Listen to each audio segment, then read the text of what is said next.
He left me out of her will after I raised her for 20 years. Not a single dollar, not even my name.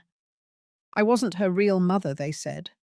Just a guardian, a placeholder. I stayed silent at the reading, but inside something broke. What happens when the only person you loved chooses to forget you? And what do you do when love is not enough? I thought I knew the answer. I was wrong. I was 73 the year my hands stopped shaking when I poured my morning coffee. That might sound strange to most people, but when you've been holding your breath for 20 years, even a steady cup feels like a miracle. The house was quiet that morning, like it always was. No ticking clocks, no music, just the hum of the refrigerator and the slow creak of my knees as I walked across the kitchen floor. I liked it that way. Silence was safer than most noises life had thrown at me. Alina had moved out 5 years ago, but somehow her presence still lingered. A chipped mug she used for green tea, the scent of jasmine she liked in her shampoo, her shoes I couldn't bring myself to throw away. People always say time moves forward, but in this house it hovered. 20 years ago I became her guardian. Not by blood, not by law at first, but by choice. She was 5, lost, pale. Her father, my husband, had died in a wreck, and she was the child no one wanted to claim. Her birth mother had vanished long before the crash. No one asked me to take her in, no one suggested it. But I looked at her across the hospital waiting room and I saw someone I recognized, someone who needed someone. We were strangers, and I chose her. What followed wasn't a fairy tale. There were tantrums, silence, school reports I had to sign as guardian instead of mother. Every time a reminder that I didn't belong to her, not fully. But I cooked her meals. I sat by her bed when she had nightmares. I clapped at her choir concerts and bought her first real coat. I taught her how to make chili from scratch. That was our thing. She'd say it was too spicy. I'd say she needed to grow into it. She never called me mum, not once, and I never asked her to. Still, I celebrated her birthdays, watched her graduate, helped her decorate her first apartment. I gave her my late husband's savings when she started nursing school. I didn't think twice. That's what mothers do, right? Now I know that word has rules, legal ones, emotional ones, rules never understood. You might be wondering why I'm starting the story here with coffee and silence and the weight of 20 years pressing on my chest. It's because the truth doesn't always show up with fireworks. Sometimes it creeps in slow as the sun hitting the floorboards. And on that particular morning, the sun felt warmer than usual. I didn't know it then, but within a few hours, everything I believed about the life I built with her would be tested. And that steady coffee mug I was so proud of holding would soon slip from my hands. Not because they shook, but because something else inside me broke. The call came just after 9 a.m. I remember because the kettle had just started to whistle and I was reaching for the switch. The number on the screen was local but not familiar. I answered without thinking, one hand still on the kettle handle. The voice on the other end was clipped and efficient. A woman, a nurse. She asked if I was Beverly Grafton. When I said yes, her tone shifted, softened slightly, but not enough. She said Alina had been brought into emergency early that morning. Reaction to medication.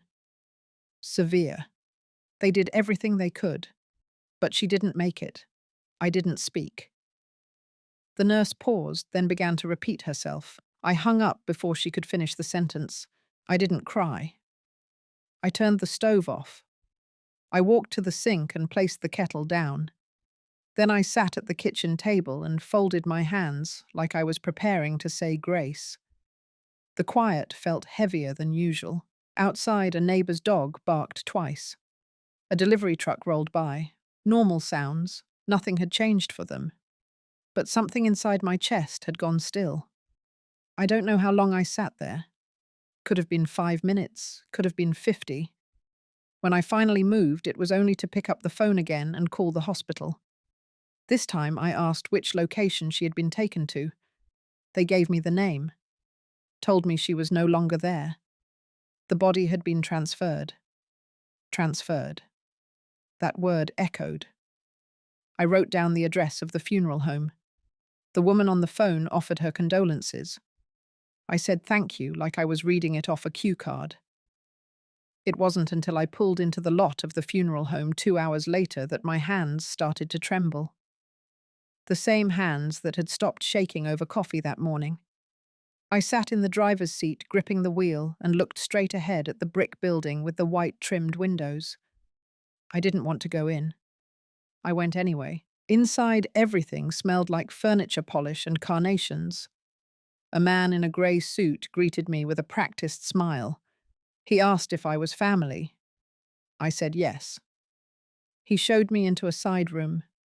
Alina was lying there, peaceful, pale, hair brushed neatly back. No jewelry, just a plain gown, the kind they put on everyone. I took a seat near her feet.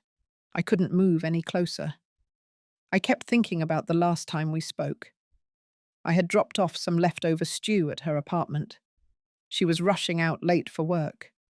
She thanked me, kissed my cheek. That was 2 weeks ago. That was the last time I saw her alive. No one else came in. I sat there for nearly an hour. I didn't touch her. I just watched. When the man in the suit returned, he handed me a folder. He said arrangements had been started by her partner. I paused. Then I nodded. I took the folder without opening it. As I stepped outside, the sunlight hit my face. It was too bright, too clean. It didn't match what I felt. I stood there on the steps of the funeral home, clutching that folder, and realized something that hadn't registered before. I had raised her. I had loved her.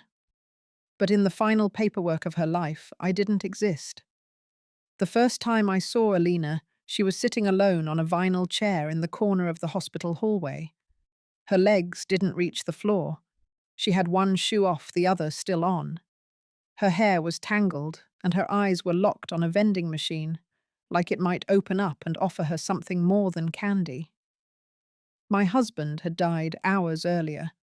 I was still in the same clothes from the night before. I had just signed his release paperwork and was walking out when a nurse called me over. She didn't look at me right away. She just pointed to the little girl in the corner and asked if I knew. I didn't answer right away. I did know. Not in the legal way. Not even in the emotional way yet. But I had seen her once years ago. A birthday party. Quick introductions. She was 5 now, and apparently she had no one else. The nurse said her mother had been unreachable for years. No custody, no legal contact, no other relatives had shown up. My husband had named her on a medical form, but he had never listed her as a dependent. They couldn't hold her there much longer. I sat beside her. She didn't look at me, just kept watching that vending machine. I asked her name. She said it quietly, almost like it didn't belong to her anymore. I asked if she was hungry. She shrugged. I bought her a pack of crackers and a small bottle of apple juice. She didn't thank me, but she ate. That night I took her home. Not because I had to. No one made me. No one told me it was my responsibility. There were no forms yet, no signatures. I didn't have a plan. I had a spare room and a refrigerator with enough food for 2. She slept curled on top of the covers, still in her jeans and sneakers. I sat outside her door most of the night, not watching, just there. Over the next few weeks, I filed the papers. Guardianship, emergency contacts, school registration. Everything with the word temporary. I used to be a library coordinator, so I knew how to navigate red tape. But nothing prepares you for the emotional paperwork. She didn't speak much. She followed me around silently like a cat, unsure of its territory. I gave her space. I didn't decorate her room too fast. I didn't throw away the worn Gumball machine keychain she carried around. One morning I made pancakes in the shape of letters. I spelled out her name. She didn't smile, but she ate every one. A week later I found her rearranging the kitchen drawers. She didn't ask. She just started. I let her. After a month, she stopped flinching when the phone rang. After 2 months, she called the house phone our number. After 3 months, she left a drawing on the fridge, a stick figure of me, and beside it another stick figure labelled with her name. I didn't ask for more. I didn't ask her to love me. I just made dinner. I folded laundry. I showed up. No one else did. The rest of the family kept their distance. I got a few polite texts, some side comments about how noble it was of me to take her in, but no one offered a weekend. No one offered help. There was never a court date for adoption. I asked her once a year later if she wanted that, if she wanted me to make it official. She looked at me and said she didn't need paperwork. She said home was wherever the dog was, and the dog was with me. So that was that. I didn't push. I didn't expect. I just stayed. And somewhere in the silence between us, I thought that might be enough. It didn't happen all at once. Loving her, I mean. It crept in quietly like sunlight through a curtain. There was no moment when I said to myself, I'm a mother now. It was just one morning after another, one small thing stacked on top of the last until the feeling settled in like something permanent. She started calling me Bev early on. Not Miss Beverly, not Mrs. Grafton. Just Bev. It sounded strange coming from a child, but I never corrected her. It felt like a bridge, not close enough to hurt, not distant enough to ignore. At the time, I thought that was something. I told myself it was progress. We had routines, not big flashy ones, just our quiet ways. I packed her lunch every morning. She always picked the same juice box. She hated tomatoes, but liked them in sauce. She loved folding laundry, but never matched the socks. I'd find little piles of unmatched socks in the hallway and pretend I didn't see them. She never said she loved me, not out loud. But she would slip notes into my jacket pocket sometimes. Crumpled scraps with drawings. A heart. A flower. Once a stick figure holding a cup labelled hot chocolate. We watched cooking shows together in the evening. I remember her laugh during one episode when the host burned the garlic and tried to hide it. It wasn't a big laugh, just a breath with a smile behind it. But it stayed with me. She didn't like hugs, but she didn't pull away when I brushed her hair. There were nights when she'd stand outside my bedroom door and just wait. I never asked why. I'd open it, let her sit at the foot of the bed until she fell asleep. I never moved her. I'd just adjust the blanket and leave the light dimmed. Over time, she let me in without saying it. I became the person who made sure she had her retainer, that she got to school on time, that she didn't eat cereal for dinner 3 nights in a row. I went to every parent-teacher conference, even the awkward ones where the teacher looked at me like I didn't belong. They always asked about her family history, allergies, medical conditions, behavioral patterns. And every time I would sit there and remind myself to smile and keep my voice steady, because I wasn't her mother, not on paper. Just the person who knew what night she always had nightmares. The one who remembered she hated the color yellow because of a sweater she had to wear in 2nd grade. Once I made the mistake of trying to correct someone. A substitute teacher had called asking for her parent or legal guardian. I told him I was both. He hesitated. Asked again. I had to spell my name twice. He sounded confused the whole time. That night I didn't tell her. I just made her favorite dinner. She didn't ask why. But she cleared her plate without needing a reminder. There was a quiet rhythm to those years. Not perfect, but ours. When she turned 16, I gave her the keys to an old sedan I had inherited. She never really said thank you. But I found a photo of us in the glove box later, just the two of us on the back porch, holding mugs of tea. It was the only printed photo I ever saw her keep. I never pushed her for more, never asked for words she wasn't ready to give. I had already learned that love, real love, wasn't about hearing what you wanted. It was about being where you said you would be again and again, even if no one noticed. That was how I loved her. Quietly. Completely. And I thought somehow that would be enough. It was always the little things that reminded me I didn't really belong. Not the big events, not birthdays or graduations. Those were easy to dress up. People showed up, brought gifts, smiled for pictures. But it was in the quiet moments, the offhand comments, the barely noticeable looks, where the line between me and mother was drawn and redrawn over the years. Her aunt, my husband's sister, never addressed me by name. She called me the lady raising Alina, or sometimes the library woman. At one Christmas dinner, she leaned across the table and said loud enough for the whole room that it was kind of me to step in. Like I was a babysitter who stayed too long. Alina had heard it. She didn't say anything. She just picked at her plate until I changed the subject. Later that night, I found her outside feeding the neighbor's cat. She didn't look upset, just far away, like she had gone somewhere I couldn't reach. I had gotten used to the way people framed us.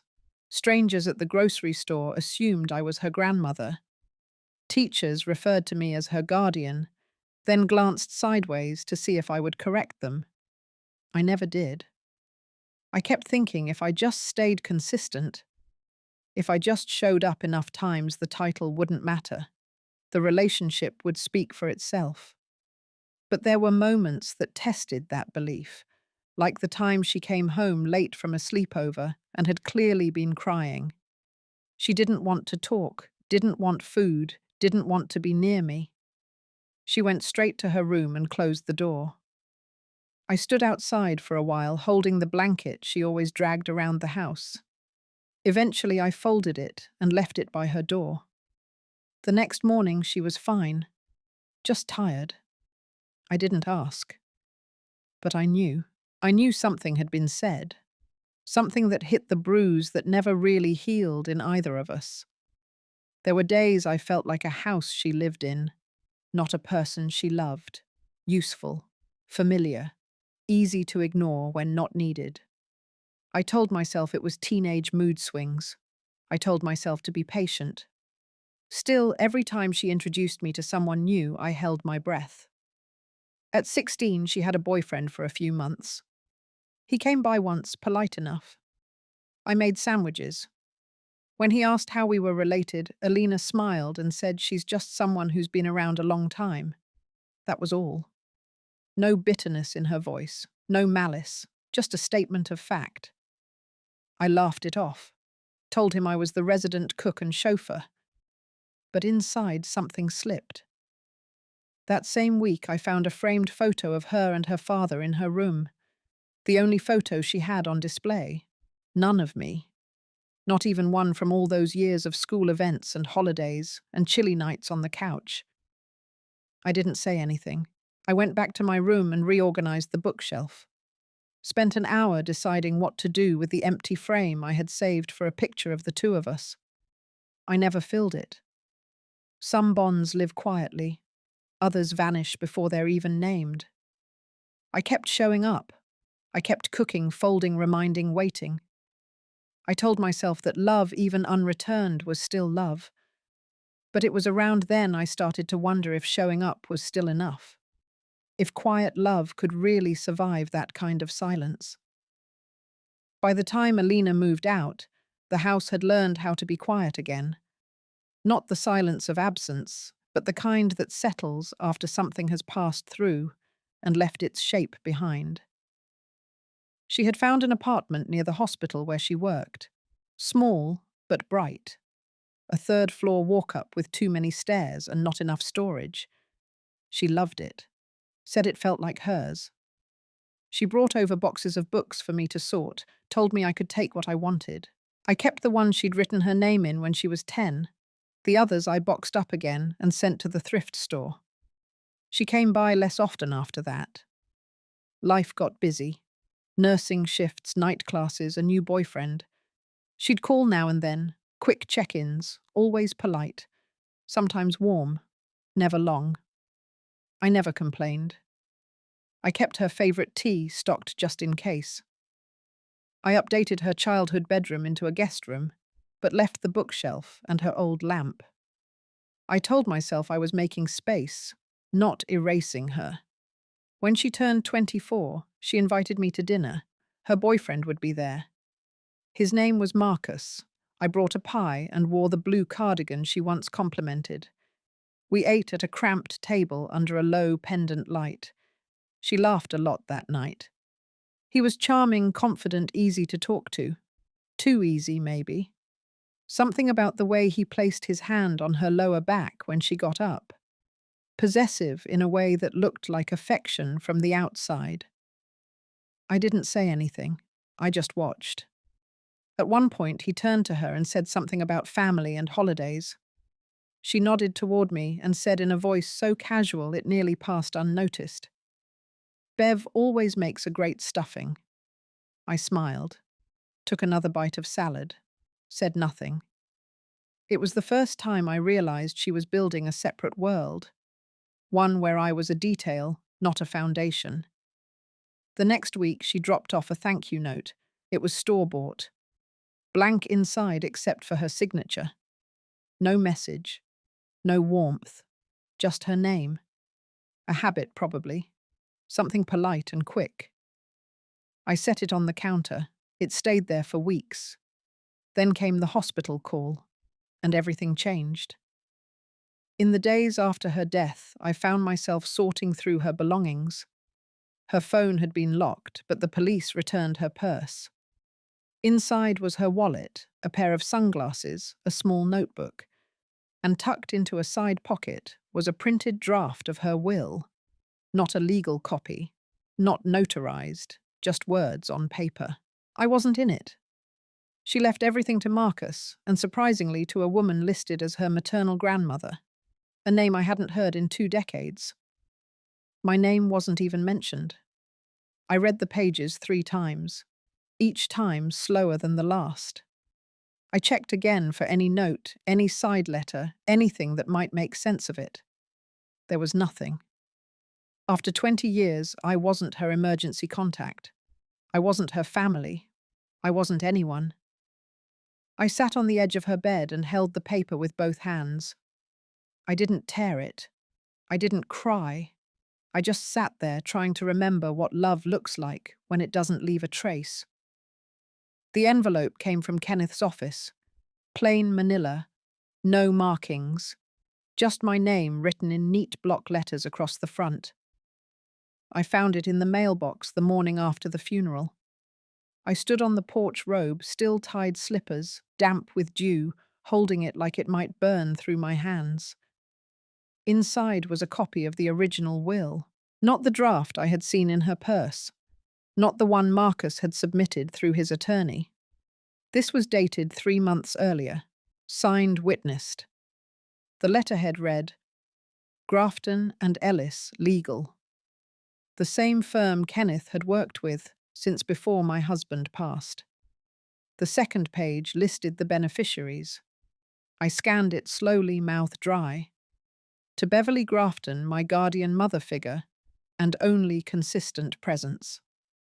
Full remainder of assets, including property savings and designated accounts. I read the sentence again. Then again. I had never seen those words in her handwriting. The signature was hers. The ink slightly smudged like she might have paused too long holding the pen. The document was valid. It had been prepared with witnesses, all legal, all binding. But it had never been filed. The post-it note attached read, Found in the private drawer of my office. Not submitted. Date confirms prior to recent draft. I thought you should have it. Kenneth Fate, I sat on the porch bench for a long time, the morning air pressing in around me. My hands shook as I held the pages, not from cold, from the kind of anger that doesn't raise its voice, the kind that settles in your chest like weight. She had changed her mind. That much was clear. At some point, she had decided I mattered, that I was more than a placeholder in her story. But for whatever reason, that version never made it to court. I thought of Marcus, of how quickly he had moved, the way he had handled arrangements, the way he had already been in contact with her accounts. Efficient. Too efficient. I returned to the letter. The timeline was tight. 3 months between versions. And that final version, the one Marcus had filed, left me invisible. I called Kenneth, not to argue, just to confirm. He said he had only discovered the document after cleaning out a drawer Alina had requested to store private papers in. He hadn't been aware of the later version until it was already in probate. There had been no legal foul play, no forgery, just timing. Quiet manipulation. A delay that benefited one person more than anyone else. I asked one question. Had she ever discussed the second version with Marcus? He paused, then answered carefully. She had mentioned wanting to change things. He didn't know the details. But it was possible Marcus had discouraged her. Maybe not directly, maybe just through silence. The kind of silence that sounds like agreement when someone is uncertain. I hung up. Sat in my kitchen with both versions of her will spread out across the table. On one page, I was everything. On the other, I was nothing. The difference was a signature, a filing date, a moment too late. I stared at my name written in her hand. Not as Bev, not as guardian, but as the person she wanted to leave it all to. It should have been enough to soothe me. It didn't, because in the world that mattered, the world of papers and courts and accounts, that page was useless. It proved only that I had almost mattered, and almost is the cruelest kind of truth. I kept both wills in a drawer by the kitchen sink. One gave me everything, the other erased me.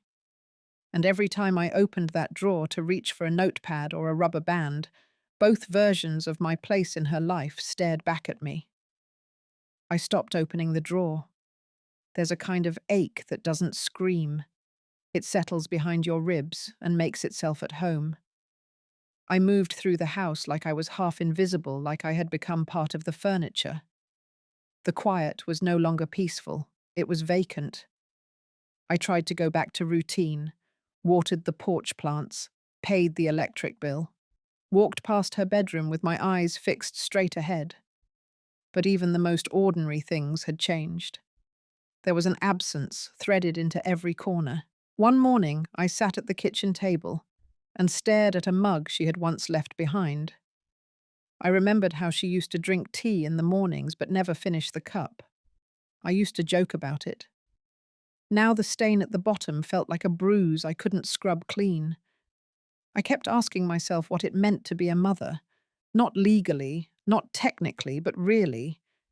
Was it the years of making lunches, the nights of brushing her hair, the mornings of sitting through school meetings smiling when teachers hesitated over what to call me? Was it showing up when no one else would? Or was it being written down, named remembered? Was love enough if no one could prove it happened? One evening I pulled out old photo albums. There were dozens. Organized by year, each labeled in neat black pen. Her first Halloween, her 8th grade science fair, the trip to Cannon Beach when we got caught in the rain and had to dry our clothes in a diner bathroom. She was there in every photo. I was always just off frame, holding the camera, carrying the bags, the invisible support in the background. I closed the albums and pushed them aside. I needed to do something, not to make sense of it. That wasn't possible anymore, but to find solid ground under my feet again. I started writing letters, not to her, to myself, to the version of me who had taken in a child with no last name, no plan, no promise of being kept. I wrote about the nights I stayed up worrying if I was doing enough, about the time she caught a fever and clung to my arm in her sleep, about how I used to sit in the car after dropping her off at school and wonder if she would ever call me Mum. I filled a notebook in 3 days, page after page of memories, some small, some sharp. I didn't write to forgive her. I didn't write to blame her. I wrote to remember what was real. And slowly, through the act of writing, I started to see myself again. Not as an afterthought, not as a stand-in, but as someone who chose love without condition, someone who gave it quietly and consistently, without ever needing applause. I wasn't erased. I had lived it. Every day, every meal, every scraped knee and whispered bedtime story. She may not have signed the right page, but I had written my name into her life in every other way that mattered, and no revision could take that away. The idea came one morning while I was slicing apples for oatmeal. Nothing dramatic, just a quiet click inside my mind like a drawer finally closing. I didn't want to fight. I didn't want to chase after what couldn't be changed. But I couldn't pretend nothing had happened either. Something inside me needed to be claimed, not through a court, not through revenge, through meaning. That same day, I pulled out a folder from the cabinet and started sketching out plans. Not legal documents, not appeals, something else entirely. A fund, a scholarship, a quiet place to redirect everything she had given me, even if she never said it out loud. I called it the Alina Grafton Fund. I chose the name carefully. It was the only way I could keep us both in the sentence. I reached out to a local foundation that worked with girls aging out of foster care. I met with their coordinator, a woman named Dana, who listened as I explained what I wanted. A program for young women who had been overlooked. The kind who didn't make it into the glossy brochures. The ones who bounced between homes and couch surfed through high school and never got a real birthday party. I told Dana I wanted the fund to offer not just money for school, but mentorship therapy, support rent assistance, a buffer, a bridge. Something that could change the course of a life the way showing up once changed Alina's. Dana didn't interrupt. When I finished, she asked how I knew so much about what those girls needed. I told her I had raised one. Over the next few weeks, I worked late into the evenings, writing proposals, reading grant structures, contacting old colleagues from the library days to help with literacy programming. The quiet house became full again, full of purpose, full of motion. One night, I sat at the dining table surrounded by papers and forms and found myself smiling for the first time in what felt like months. Not because anything was fixed, but because something in me was moving forward. The fund launched quietly. No press release, just a website and a small donation link. I put in the first $10,000. It came from my savings. The money I had once set aside for emergency repairs and maybe a trip I never took. It felt right to put it there instead. A few weeks later, Dana called to tell me the first application had come in. A girl named Renita, 17, kicked out by her stepmother, finishing high school while working nights, no one to co-sign a lease, no money for community college. I read her application 3 times. The phrasing was uncertain, the spelling uneven, but the voice was clear. She wanted to keep going. She just needed someone to bet on her. I approved the grant without hesitation. In the acceptance packet, there was a short note each recipient was encouraged to write to the fund's founder. Renita's letter was brief. She thanked me, told me no one had ever given her anything before without expecting something back. She said she would try to be worth the help. I sat with that letter in my lap for a long time. It didn't erase the ache, but it reminded me that love, when redirected, still matters. And even if my name had been left off the paper, it didn't mean I had been left out of the story. Not anymore. The event was small, just a quiet gathering in a borrowed room at the downtown library. Dana had suggested it as a way to mark the official launch of the fund. I hadn't planned on speaking. I was never good with microphones. But somehow my name ended up on the short program list, right between welcome remarks and refreshments. The room smelled like old carpet and lemon polish. Folding chairs lined up in neat rows. A table near the front held a pitcher of water and a stack of paper cups. The projector was flickering through the slideshow of early photos from the program. I watched as Renita's face flashed across the screen, then another girl's, then another. They looked so young, so certain in their uncertainty. Dana leaned in and whispered that Marcus had RSVP'd. I turned to her with still hands. She nodded quietly, like she already regretted saying anything. I hadn't seen him since the funeral. I walked to the podium slowly, not because I needed to, but because I wanted each step to feel deliberate. I wasn't rushed. I wasn't small.